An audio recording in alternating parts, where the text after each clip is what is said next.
Hello and welcome to the France 24 interview. Our guest today is Ahmad Massoud. Thank you very much for being our guest today. Thank you. You were 12 when your father, Ahmad Shah Massoud, was killed. It was on September 9th, 2001. He was killed by Al-Qaeda. 2 days later, Al-Qaeda struck the Twin Towers in New York, setting in motion a US military intervention in your country, Afghanistan. It's now going to reach the 20-year mark. You're here in Paris because the Paris City Council has decided to unveil a plaque where your father will be honored. Exactly 20 years ago, he was actually here in Paris. How significant is this for you? It's first of all, I'd like to express my utmost gratitude to all the Parisians, to the Council of Paris, and to the Mayor of Paris for making it happen. It is for not just all Afghans, for my family, but it is for everyone who fought and who sacrificed their dear ones and loved ones against the global terrorism. And this is a significant moment, and we are grateful for this, and we thank them. It's for me, it's a really a huge pleasure, and it's a huge honor.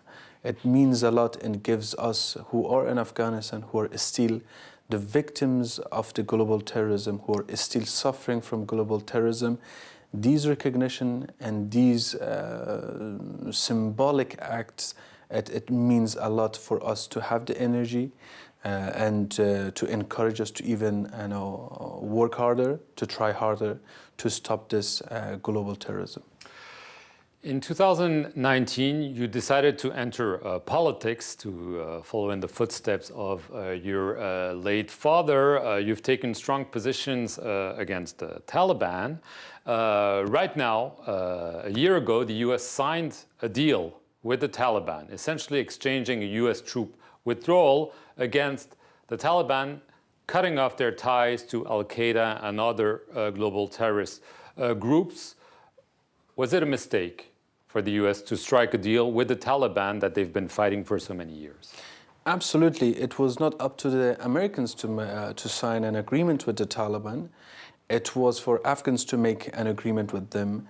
By signing an early agreement with Americans with the Taliban, they completely destroyed the balance of negotiation and the balance of power inside Afghanistan. And that is why the Doha conference was not successful. That is why we are having the Turkey and Istanbul conference. The Doha conference being the ensuing negotiations between the Afghan government and the Taliban, essentially pushed by the US, but they were a failure, according to you? Absolutely. And we see the result of the Doha conference after 1 year, that the result is non-existent, unfortunately. And the reason being was one of the major reasons for the failure is the deal that has been signed between Americans and the Taliban, which was premature, which was a rush decision, and it completely destroyed the balance of negotiation. It has also set a date, May 1st, for the US troop withdrawal. We're getting very close. President Joe Biden said it would be tough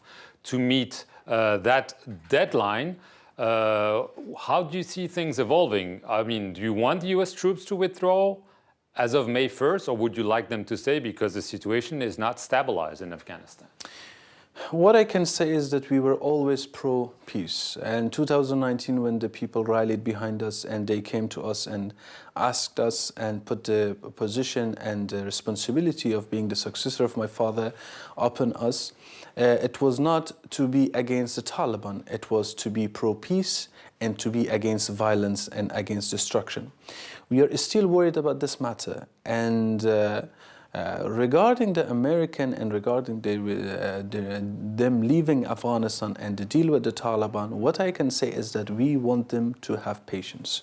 And what we require is patience regarding the peace in Afghanistan, because... Do you want them to stay after May 1st? We want patience from them, and we do not want another rush decision just like the Doha one. If there is a peaceful negotiation, if there is a patience regarding the peace, and also to have the EU, which is an important partner and important in a strategic ally. They've been totally sidelined. Exactly. That is why I'm here, that we want the EU and we want the French government and we want this strategic partner who stood by Afghanistan during the resistance, during the Soviet invasion, and in the past 20 years to be a major player in the current negotiation with the Taliban and bringing peace in Afghanistan.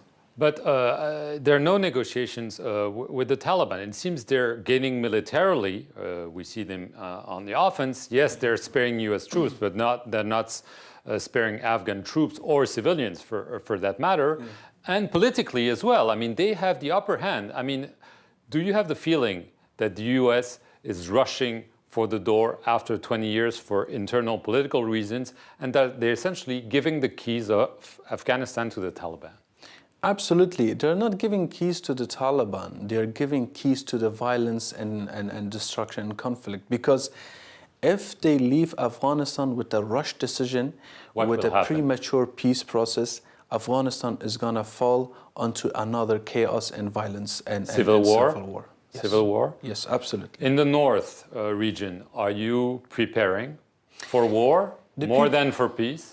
The people are preparing for both scenarios. We are very hopeful. We are going to do everything we can regarding the peace process and to bring the lasting peace in Afghanistan. And the peace in the eyes of the people of Afghanistan means, and it has a definition, and it means something. And we sacrifice so much. We both did. The strategic partners of Afghanistan, the international community, alongside the Afghans, we lost so many people, and it means something for us. But at the same time, if the peace, which unfortunately in the past experience that we had with the other side, it was always used just to fuel the war machine. If once again this peace process and this peace opportunity has been used for such reasons, then the people are ready to pick up arms to defend themselves one more time. The North is ready to fight the Taliban? Not the North, the whole Afghanistan. The whole of Afghanistan. The US has also lately, the Biden administration, I should say, put on the table another proposal, a transitional government. President Ashraf Ghani has said, no way, I'm not accepting this, and he's just put out a counter proposal, I guess that's how you would describe it, to hold early elections in 6 months. Yes. Is he right to oppose such a transitional government in Afghanistan, and what do you make of his latest proposal? Well, I believe we all must make some sacrifices for the sake of Afghanistan, just the way that we are willing to forgive the people who are responsible for killing my father and assassinating my father for the sake of Afghanistan prosperity and safety and peace. Mr. Ashraf Ghani must also sacrifice his power and his throne for the peace in Afghanistan. And I believe... What do you mean? That a transitional government to really bring a peace and a situation for Afghanistan to go forward is not such a bad idea. So you think he's refusing because it means losing power? I believe he is refusing because he wants to continue his power. Even the election, if you think about it, we all know what happened in the last election. So the people of Afghanistan, they do not have a very clear and good memory of election.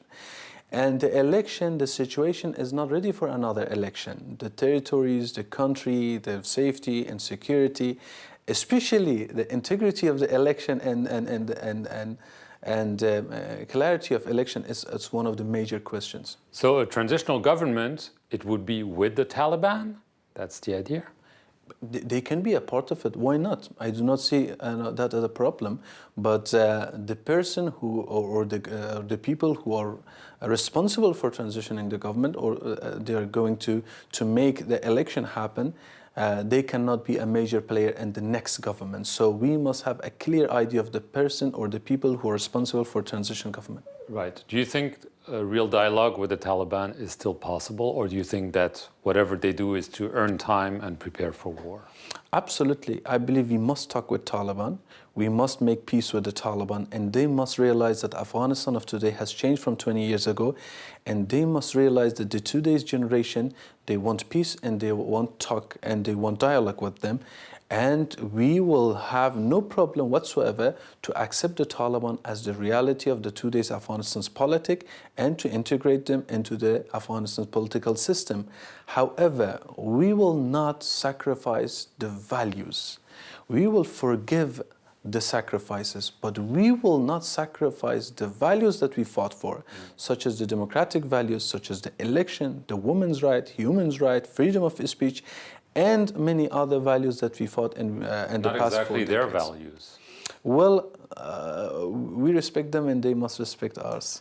Your father was a promoter of a kind of Swiss model for Afghanistan. But is it still realistic today, now 20 years after, with all this turmoil, conflict, and so on?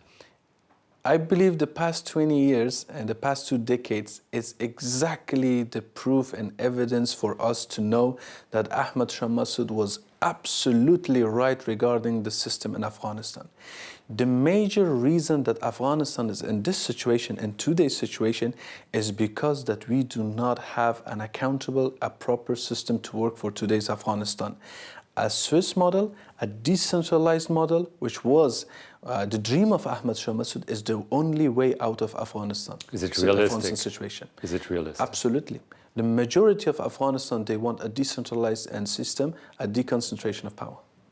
Is Ashraf Ghani a bad president for Afghanistan? Absolutely. Why? Because he's playing the ethnic card, because of corruption, because he's All not of the doing the above. right thing? All of the above. He should leave? Absolutely. Ahmad Massoud, I want to thank you very much for being our guest here on the France 24 interview. Thank you for watching it, and stay tuned for more news.